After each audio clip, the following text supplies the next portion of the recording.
Dah. Nanti boleh tengok kat Yana punya tu. Okey. Okay.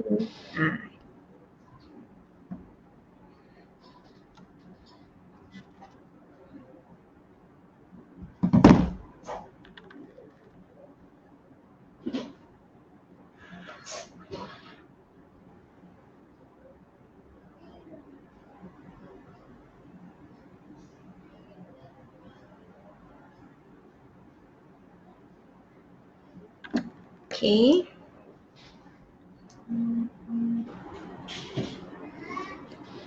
Hai, Assalamualaikum.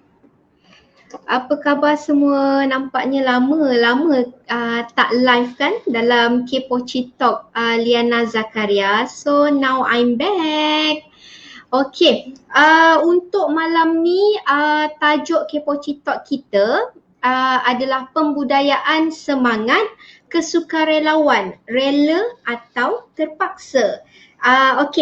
Saya bawakan tetamu jemputan yang istimewa daripada Sekolah Baroka, iaitu saudara Raihan Ahmad, 29 tahun dari Baroka Bless yang merupakan pengasas kepada Sekolah Baroka. Okey, mesti ada yang tertanya-tanya, apa tu Sekolah Baroka? Dekat mana Sekolah Baroka ni tak pun apa function Sekolah Baroka ni, tak pernah dengar lah. Okey, saya terangkan ataupun beri pengenalan sedikit tentang apa itu Sekolah Baroka dan apa fungsinya, kewujudan dia tu fungsinya apa. Okey, Sekolah Baroka ni terletak di Jalan Dobi, Johor Bahru. Ataupun kalau mana yang pernah pergi ke Bazar Karat, dia terletak di sekitar kawasan Bazar Karat. Sekolah Baroka ni berada di tingkat 2. Okey, diwujudkan, Sekolah Baroka ni diwujudkan bagi menangani isu sosial persekitaran urban dengan menyemai budi dan daya dalam kalangan, ini yang istimewanya, dalam kalangan anak-anak berkeliaran malam di kawasan Bandar Johor Bahru. Anak-anak berkeliaran malam ya. Okey, itu antara sedikit dia punya fungsi.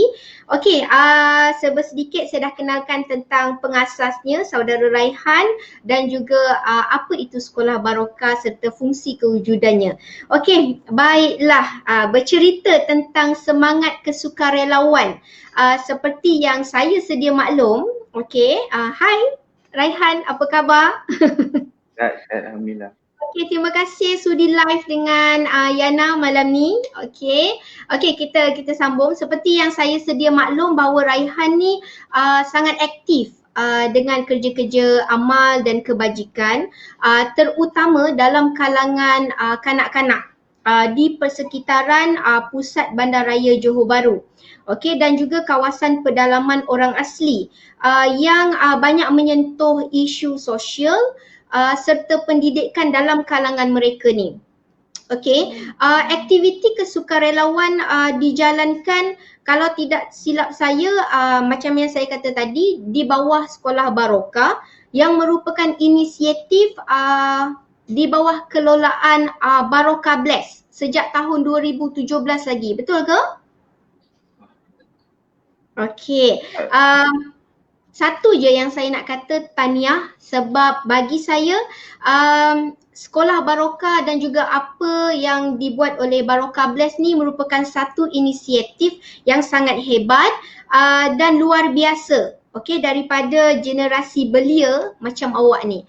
So kita pergi ke soalan yang pertama untuk Kepoci Talk kita hari ni. Saya nak tahu pada pendapat Raihan, semangat dan aktiviti kesukarelawan dalam kalangan generasi muda kita pada hari ni dekat Malaysia ataupun dekat kawasan Johor, adakah ia sekadar satu saluran untuk berseronok, mengisi masa lapang, atau program kesukarelawan ini ia boleh menjadi ukuran untuk menjadikan dan membangunkan sifat kemanusiaan dalam diri seseorang? Mungkin kalau bukan dalam kalangan generasi muda, dalam kalangan dewasa ke atau sesiapa yang terlibat untuk program, projek dan aktiviti kesukarelawan. Boleh tak tolong share sikit pendapat Raihan? Okey, Assalamualaikum. Terima Salam. kasih Kak Liana sebab jemput saya pada hari ini untuk Kepochi Talk. Balik pada persoalan tadi, adakah wajar ataupun tidak? Maksudnya antara salah satunya apabila volunteer ni mengikuti program-programnya, adakah itu satu titik tanda anak muda itu semakin mengambil berat tentang hal-hal sekeliling ataupun hanya untuk misi masa lapang? Bagi saya keduanya tiada masalah. Maksudnya keduanya tak ada masalah. Tak ada masalah kalau dia nak datang waktu dia free, cuti, dia nak buat satu benda yang bermanfaat. So daripada dia pergi tempat yang tidak bermanfaat, baiklah dia buat sesuatu yang bermanfaat. Jadi tak ada masalah kalau dia berseronok, lagi elok lah, maksudnya dia berseronok dalam melakukan kerja kebaikan kan. Seterusnya kalau dia, itu satu perkara yang asas lah kalau bila dia datang untuk join program tu dalam di keadaan yang dia sedar yang keadaan situasinya, persekitarannya yang agak terhimpit dengan pelbagai permasalahan kan. Sebagai contoh di kawasan bandaraya ni tertekan dengan urban stress, persekitaran hidup bandar. Banyak persekitaran yang boleh membentuk corak pemikiran yang lebih tertekan ataupun membuat keputusan yang lebih tidak rasional lah dalam sesuatu perkara kan. Jadi apabila dalam keadaan sedar tu, volunteer ataupun sukarelawan yang datang dalam keadaan sedar tu adalah, bagi saya sendiri, ada juga kawan-kawan yang datang mereka sedar sendiri dalam keadaan persekitaran yang agak yelah, kita pun sedar isu sosial di kawasan bandar kita ni bukannya sedikit kan, banyak kan.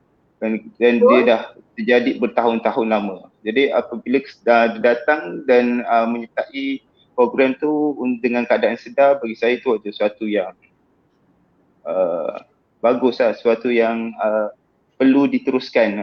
Keadaan sedar ni pun ada titik dia kan, ada yang kadang kita sedar, ada lupa, benda macam tu lah. Maksudnya berterusan tu perlulah kan, dan buat apa sekalipun. Tapi kalau dia datang dalam keadaan yang dia tak tahu nak buat apa, nak mengisi masa lapang, berseronok, bagi saya tu pun tak ada masalah daripada dia macam contoh kalau macam tu katakanlah yang dia tak tahu nak buat apa kan, just datang saja-saja, adakah pihak Raihan akan bagi guide, akan bagi task brief tentang task apa yang perlu dibuat macam tu ke? Ya, memang selalunya kita akan ada dua hala lah. Kita akan berbincang dulu apa yang kita akan buat kat sini, dan kita akan tanya dia apa pendapat dia dan apa dia punya pandangan untuk program ataupun kerja-kerja yang kita akan buat lah. Jadi perkara ni selalunya macam di kampung orang asli ataupun sewaktu kita buat projek berbagi bersama sukarelawan, projek berbagi untuk masa PKP yang pertama dahulu, kita ada bagi bantuan untuk gelandangan dan juga golongan miskin bandar. Jadi perkara tu kita bincangkan dulu bagaimana nak agihkan, bagaimana haluan dia, apa dekat mana ambil nombor, macam mana dia punya sugalu gerak kerja. Benda-benda tu kita akan bincangkan dahulu sebelum laksanakan tugas lah. Jadi perkara macam tu selalunya kita akan berpendapat. Tak kisah kalau dia ada pengalaman, tak ada pengalaman, kita sama-sama duduk dan dari situ kita akan dapat titik sama dan juga sudut pandang yang ni kan, yang serata lah. Okay, that's good. So kalau macam semua aktiviti yang dijalankan, biasanya penglibatan anak-anak muda ni macam mana? Dia punya penglibatan tu sikit ke ataupun memberangsangkan ke macam mana? Setakat projek ataupun program yang Raihan dah buat ni lah. Okay, bermulanya Baroka Bless, kita mula adanya Baroka Bless, organisasi Baroka Bless tu pada 2019. Suatu tu maksudnya baru tahun lepas lah. Tapi maksudnya 2017 tu saya bersama organisasi lain, Sekutu Guraba. Kemudian 2018 baru saya buka volunteer. Baru saya cebur lah dalam bidang ni. Jadi baru, saya sangat baru lagi dalam padang sukarelawan ni, saya sangat baru lah. Jadi bila dia kita buat buka tu, alhamdulillah hampir 30 orang yang ingin menyertai program sewaktu 2018. Jadi bagi saya itu satu sambutan yang agak memberangsangkan lah. Kita tak kenal siapa, kita open je dekat mana-mana. Jadi secara kolektifnya kita berkongsi bersama ramai-ramai, maksudnya dari kolektif lain pun berkongsi tentang maklumat tu. Kemudian alhamdulillah tu lah dapat sambutan, dan ada yang kalangan yang masih kekal sehingga sekarang, yang masih bersama-sama untuk buat sekolah Barokah yang berada dalam Barokah Bless, dan ada juga yang sudah masih ada dalam grup tapi dia senyap, maksudnya tak aktif sangat, maksudnya tak aktif sangat, tapi benda tu ada masalah. Bagi saya benda tu bukannya satu titik halang untuk dia. Mungkin sekarang dia sibuk, ada hal masing-masing kan, maksudnya semua orang ada komitmen yang kita perlu faham lah.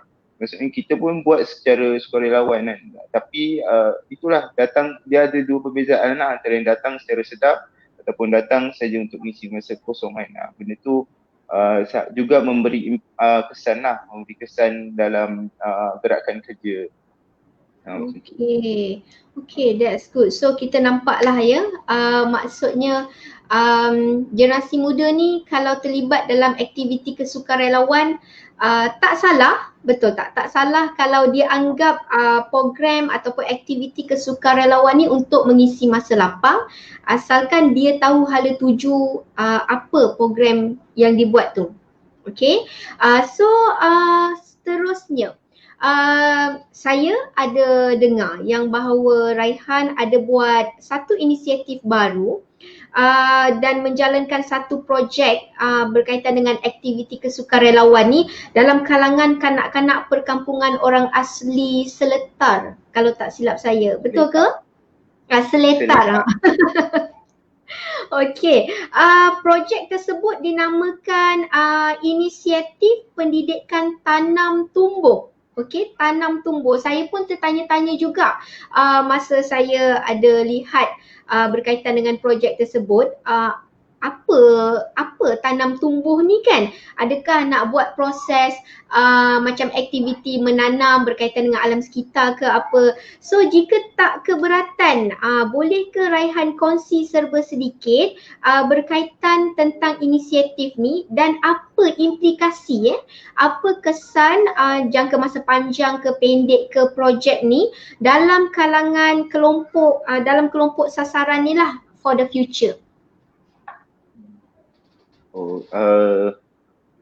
Tanam tumbuh, kenapa namanya begitu? Kenapa memilih tanam tumbuh? Sebab tanam dia tumbuh macam membuatkan macam saya yang baru baca tentang inisiatif tu ataupun baru tengok, cakap apa tanam tumbuh first kali dalam fikiran Yana fikir mungkin dia untuk penjagaan alam sekitar lah, tanam something ke pokok ke kan untuk jaga dekat perkampungan orang asli tu ke. Sebab tu nak tahu lebih lanjut lagi daripada pencipta ataupun pengasas projek ni. Boleh terangkan sikit tak? Okey. Mengapa tanam tumbuh tu? Sebab kita satu boleh katakan bila kita sebut sesuatu tu menjadi satu doa, boleh dia kata jadi doa, jadi percakapan yang baik-baik kan. Jadi kerana di kampung orang asli tu bukannya saya yang pertama buat inisiatif pendidikan di situ. Maksud sebelum ni ada lagi beberapa NGO, beberapa organisasi yang masuk ke dalam kampung tu, mengenali, tapi tak lama benda tu tak bertahan.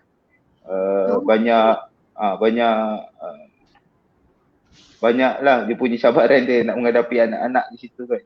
Jadi kejap, perkampungan orang asli Seletar tu di kawasan mana? Mungkin ada yang menonton live ni tak tahu dekat mana tu Walaupun dah lama duduk dekat kawasan Johor ni ke kan. Kat mana Okey. perkampungan orang asli Seletar tu?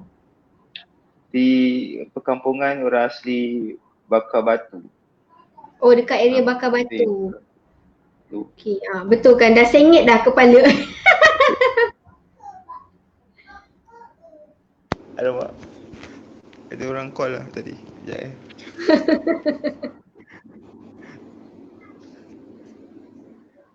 sekejap. Okey. Okey. Okey. Alamak. Okey.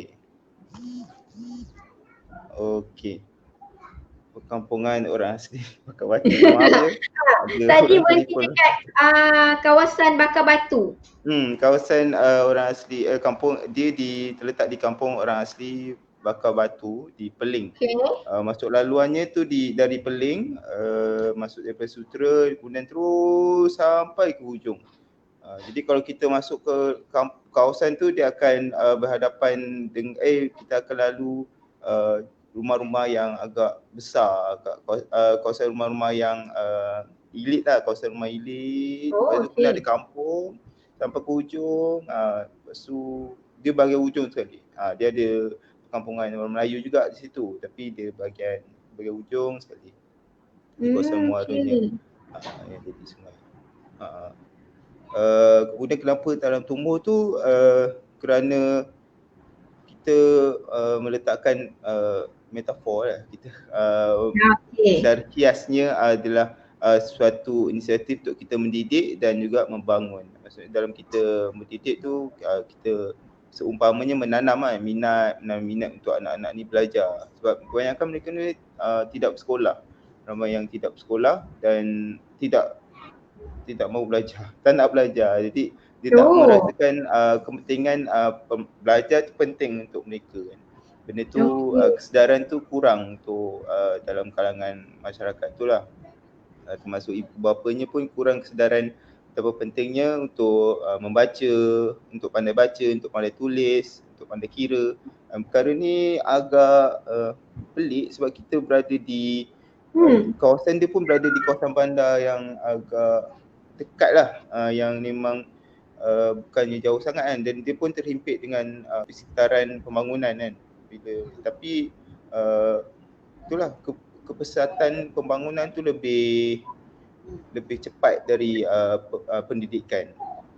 Maksudnya diorang tak sedar pun lagi pendidikan tu penting tapi sekelilingnya dah membangun ekonominya macam mana kan. Maksudnya bila tak pandai membaca menulis mestinya banyak peluang-peluang yang terhad kan.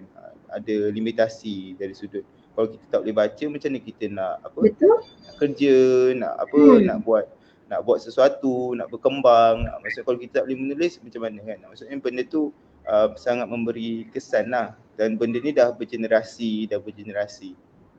Dekat sana kalau boleh Yana tahu umur macam dalam kalangan kanak-kanak tu lah, kanak-kanak ke remaja di situ, umur berapa tahun yang masih tak boleh membaca, daripada umur berapa, dan paling besar umur berapa masih tak boleh membaca lagi tu?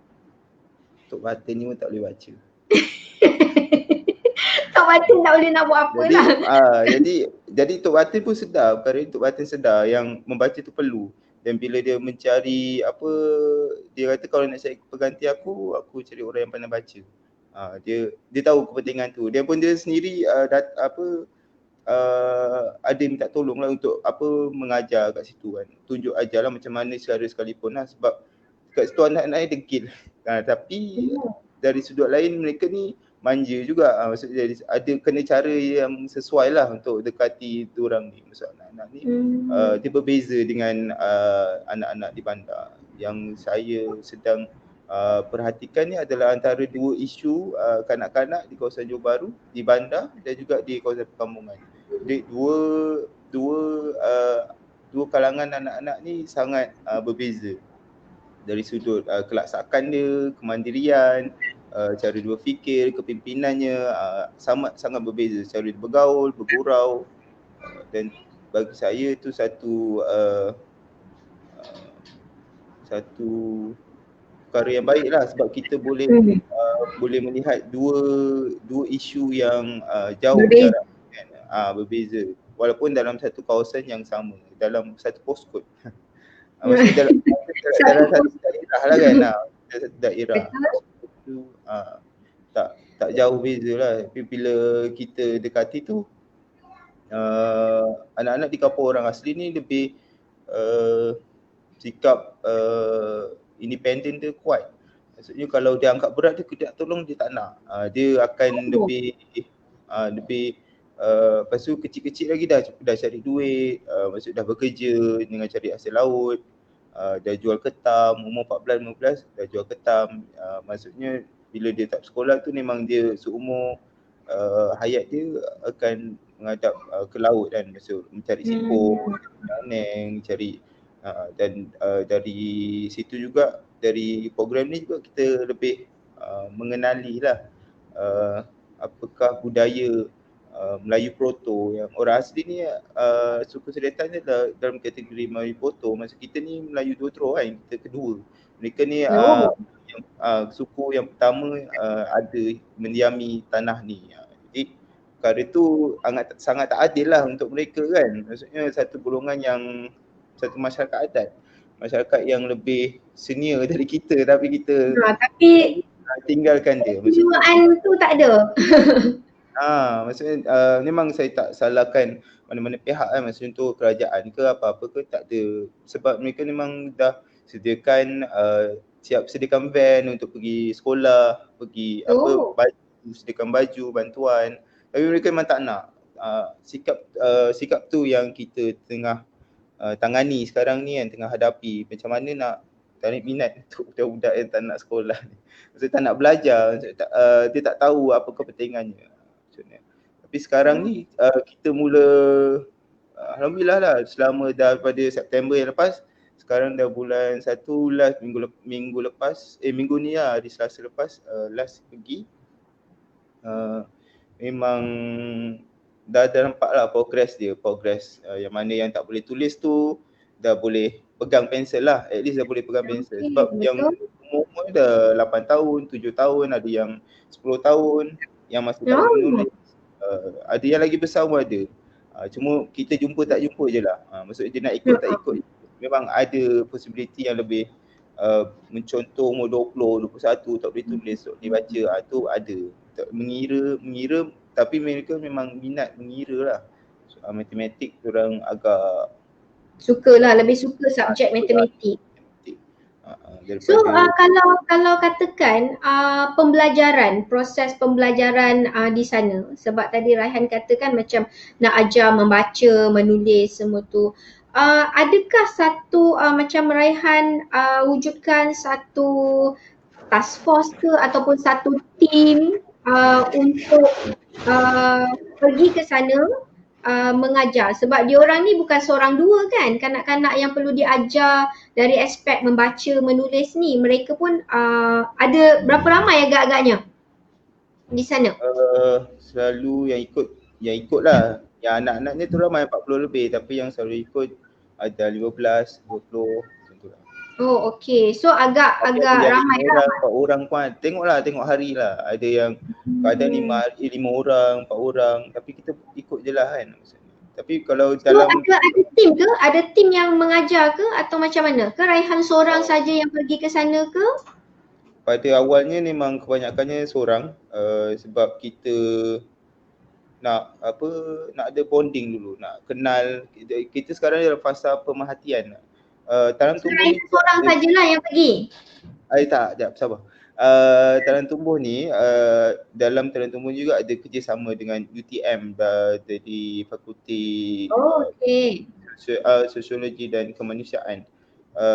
Jadi sekarang daripada UTM ada kerjasama dalam beberapa bulan lah untuk bentuk modul pendidikan, untuk modul pembelajaran dengan anak-anak orang asli. Jadi apa yang perlu untuk modul ni adalah satu pemerhatian daripada 2019, daripada bulan 9 hari tu, kita dah jalankan pemerhatian lah. Pemerhatian macam mana, apa yang diorang minat, apa yang diorang tak suka, apa yang diorang suka, kita juga belajar, macam saya sendiri belajar bahasa Seletar sendiri, lepas tu kemudian teacherkan dalam bahasa Seletar. Itu antara bentuk pembelajaran yang akan kita buat lah. Maksudnya kita akan ajar mereka menulis bahasa mereka sendiri, supaya benda tu dilindungi kan, akan datang dia tahu bahasa dia tu ada dalam tulisan, bukan setakat dalam percakapan. Benda tu lebih documented lah. Okey, so maksudnya kerjasama dengan pihak fakulti di Universiti Teknologi Malaysia tu ada juga menyelitkan pembelajaran mengenai bahasa orang asli Seletar itu sendiri? Ya, Bukan bahasa Melayu semata-mata lah. Bahasa Melayu ada, maksudnya kita lebih daripada perkataan, contohnya makan. Man makan, lepas tu kita akan ajarkan diorang man. Lepas tu Aina kemak, kau ke mana kan. Lepas tu kita akan tuliskan bahasa tu dan maksud dia bahasa Melayu. Macam tu lah dia punya. Kemudian kalau di YouTube Tanam Tumbuh juga bukannya saya pergi seorang selalu, ada sebab saya buat hari Isnin sampai Rabu. Yang saya pergi Isnin sampai Rabu pagi, pukul 8 sampai 8.30, pukul 9 gitu sampai pukul 11-12 lah. Jadi pagi saya di sana, saya pun pergi waktu hari pekerja. Jadi mungkin ada hari ada kawan-kawan yang ikut, ada hari yang kawan-kawan tak ada. Macam tu lah, bukannya setiap hari saya seorang, tapi macam tu lah keadaan dia. Okey. So untuk projek untuk inisiatif tanam tumbuh ni, apa mungkin harapan ataupun implikasi yang diharapkan daripada inisiatif ni terhadap kanak-kanak yang berada di perkampungan orang asli Seletar itu sendiri? Mesti ada harapan, mesti ada objektif kan. Selain dari aspek mereka boleh membaca dan menulis, adakah something yang lain yang diharapkan untuk mereka? Yang kami fikirkan, apa yang sesuai di kampung ni adalah bila mereka sedar bahawa kehidupan mereka tu bukan dalam keadaan yang baik. Maksudnya mereka perlu sedar juga, dan kita cuba untuk mereka lebih melindungi atau membangun dengan kaedah mereka sendiri. Maksudnya bukannya bila diorang pandai belajar, pandai baca, pandai apa, mereka keluar daripada kampung. Bukan itulah, bukan itu kita punya matlamat kan. Kita nak mereka sendiri bangunkan kampung mereka sendiri, lindungi suku dia sendiri, kerana itulah dia orang tu masyarakat adat kan. Jadi perlukan lebih perhatian dan juga lebih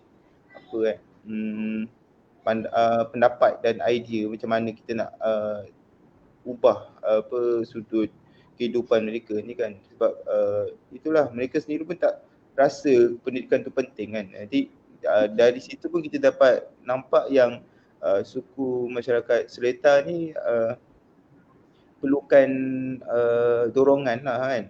Macam mana dia orang boleh nak minat belajar, macam mana sesuatu ilmu tu boleh membangunkan masyarakat tu kan. Jadi sebab mereka dah hilang satu sudut pendidikan kan, yang mana satu asas bagi seorang manusia kan.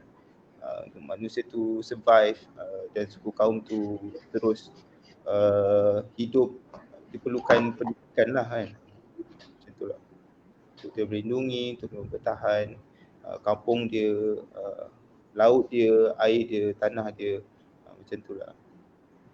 Okey.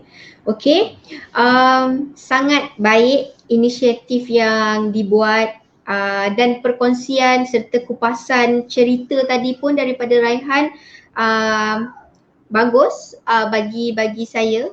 Harapnya siapa yang mendengar live kita malam ni dapatlah sikit sebanyak input yang berguna untuk turut serta dalam mungkin aktiviti-aktiviti kesukarelawan bukan saja daripada Baroka Bless dan juga pihak-pihak lain. Okey, untuk tanam tumbuh ni tadi kata ada kerjasama dengan pihak universiti IPTA.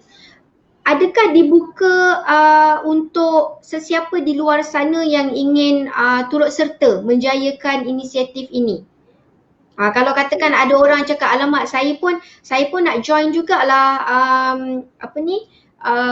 inisiatif tanam tumbuh ni sebab rasa macam menarik, boleh ke? Ataupun hanya pihak tertentu saja yang boleh terlibat dalam inisiatif projek tanam tumbuh ni?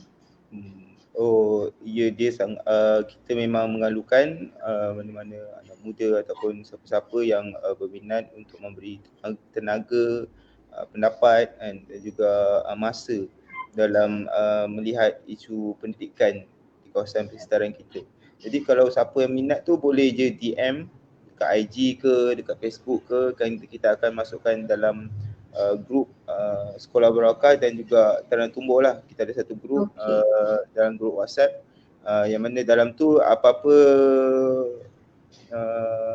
aktiviti kita nak main badminton ke, macam benda-benda macam tu lah. Kita ada aktiviti jugalah kan, tak ada aktiviti sangat kan, tapi macam tu lah, badminton ke, kita ada meeting ke, apa benda ke, boleh lah, kita memang alu-alukan lah dalam so kalau sesiapa yang berminat boleh DM ke PM ke dekat IG dan juga Facebook Sekolah Barakah Blast.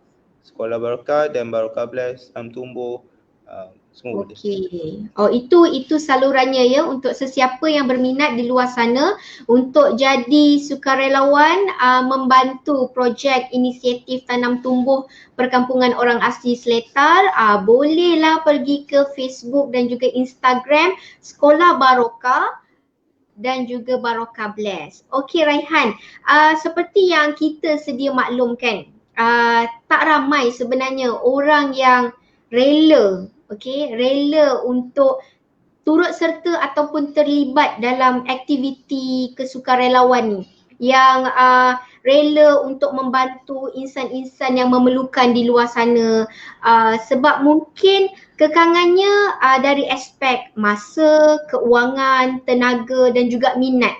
Sebab ada orang tak join aktiviti kesukarelawan ni sebab dia rasa tak minat. Mungkin kalau dari aspek keuangan, mungkin mereka tak cukup duit nak travel ke satu tempat ke, ataupun mungkin dia mengharapkan setiap aktiviti yang dibuat ada peruntukan keuangan yang dibayar kepada mereka. Maksudnya ada penyediaan lah peruntukan kewangan. So kalau tak ada peruntukan kewangan, mereka tak nak join. So mereka kata mungkin mereka anggap something yang waste time untuk join aktiviti ni. So boleh ke kalau saya ingin tahu sepanjang beberapa tahun Raihan terlibat dalam aktiviti yang dibuat bawah kelolaan Barakah Blast ni, apakah motivasi dan dorongan yang membuatkan Raihan masih lagi maintain, kata orang, menghadapi cabaran dalam menjayakan setiap aktiviti dan juga inisiatif yang dibuat sampai hari ni. Sebab macam yang saya cakap lah, tak semua belia ke anak muda yang willing untuk spend dia punya time, dia punya energy, dia punya tenaga untuk something yang mungkin tak mendatangkan big impact pada dia. Tapi kenapa you willing untuk buat aktiviti-aktiviti macam ni? Apa motivasi dan juga dorongan? Rela ke terpaksa sebenarnya ni? Berbalik kepada kita punya tajuk. Okay. Cuba kongsikan sikit. Okay. Kalau dari sudut dorongan tu, masalah tu sendirilah, maksudnya isu tu sendiri pun buat kita boleh, sebab di kampung orang asli tu saya dah kenal kampung Tok Batin tu daripada 2016. Jadi memang dah lama lah kenal dengan diorang kan, dengan anak-anak tu, dan sekarang ada yang dah umur 14 tahun kan, daripada diorang 10-11 tahun, sekarang dah 14 tahun, 15 tahun. Jadi memang ada yang dah kenal dekat situ. Bila kita tahu isu tu, jadi takkan kita nak diamkan kan, dan kita pun memang Sebab kalau saya sendiri sebelum ni bergiat dengan sebelum dalam padang sukarelawan ni saya dalam kegiatan kesenian dan kebudayaan lah. Kebanyakannya saya buat teater, saya buat bergaul dengan muzik keroncong. Jadi apabila di dalam padang ni dia tak jauh beza. Maksudnya daripada teater apa yang kesenian dan kebudayaan saya buat tu berkait dengan kemanusiaan. Tapi sekarang ni dia punya tujuan tu lebih jelas lah. Kalau sebelum ni hanya menyampaikan dari kesenian dan kebudayaan. Maksudnya mengkritik sosial kan, maksud kita kritik masyarakat sekitar macam tu je kan. Tapi bila sekarang ni bila kita sepenuhnya melihat isu yang kita kritik dahulu, dia perkara yang lebih menyeronokkan lah sebab kita lebih dekat kan dengan isu tu kan. Nanti dengan hasil tangan kita sendiri, dengan idea kawan-kawan sama-sama kawan-kawan lain kan. Jadi keseronokan tu yang mendorong dan juga atas dasar tanggungjawab lah kan. Apabila kita dah buat, takkan kita nak berhenti setengah jalan kan. At least ada dia punya struktur, at least dah ada dia punya bentuk yang boleh kita guna pakai lah untuk akan datang. Bukannya kita terus tinggal macam tu kan. Bila kita dah tahu isu tu, takkan kita nak biar kan. Macam tu lah. Tu antara dorongan lah. Motivasi pula memang banyak motivasi yang membantu kan. Dengar lagu pun boleh motivasi, nasihat daripada kawan-kawan pun boleh motivasi. Banyak lah, banyak benda yang benda persekitaran yang baik tu kita akan jadi dapat positivity dan juga motivasi secara automatik lah kan. Alhamdulillah lah bila saya ada persekitaran yang baik, jadi saya pun dapat motivasi walaupun bukannya setiap hari kan, tapi bila kita perlu tu kita tahu kan kat mana kita boleh dapatkan motivasi tu. Macam tu lah. Dan kalau macam yang ada dicakap dari sudut kalangan sukarelawan yang rela atau terpaksa, itu bagi pendapat saya, apabila saya kenal dengan kawan-kawan yang ada dalam Baroka Bless, dalam sekolah Baroka, dari sudut sukarelawannya, dari sudut pengurusannya kan, bila kita kenal semuanya, alhamdulillah masih boleh bertimbang rasa. Maksudnya budi pekerti tu tinggi lah kan. Maksudnya bila bicara untuk mempertimbangkan hal ini wajar ataupun tidak kan, untuk hal-hal material ni kan, wajar atau tidak dalam melakukan kerja-kerja kemasyarakatan ni adalah satu benda yang kita perlu tahulah kan, di mana kepentingan ataupun keutamaan yang perlu diletak lah macam tu dalam pengurusan, dalam pelaksanaan kerja macam tu lah kan. Bila bukannya tak ada langsung, macam saya sendiri adalah, sebab saya full time kan buat kerja ni. Saya ada allowance bulanan yang pada mulanya hampir setahun, 2 tahun, hampir macam tu lah saya tak ada pendapatan kan pada awalnya kan. Banyak keluarkan kos sebab kita mulakan sekolah Baroka ni dengan negatif kan, dengan dengan negatif zero lah, tak ada apa-apa. Okay. Bukan kosong tapi negatif. Sebab kita ada buat plan untuk crowdfunding, tapi crowdfunding tu tak jadi. Jadi kita terpaksa memula dengan negatif. Bukannya kosong kan, dia dah perlu Lagi kolektif. Gilo maksudnya bila dekat sini tu kita pun jumpa dengan kawan-kawan yang betul-betul ada waktu kita susah, dan ada yang sama-sama dalam nak membangunkan dan juga melihat isu.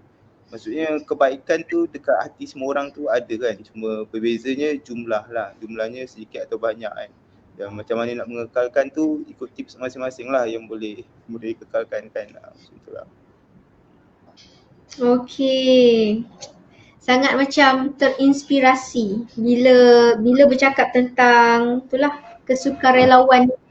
Tak semuanya bagi pendapat saya suka ataupun rela mengorbankan Yalah, daripada negatif untuk jadikan, maksudnya dia bukan from zero to hero tau, from negatif to hero kata orang. Nak membina sesuatu tu sampai sekarang dah terbina wujudnya Sekolah Baroka, ada Baroka Bless, lebih menggalakkan lagi ramai generasi muda belia untuk turut serta dalam membantu masyarakat kita sendiri yang mungkin bukan saja dari aspek pendidikan tapi dari aspek yang lain-lain juga yang memerlukan maksudnya keutamaan dan kepentingan.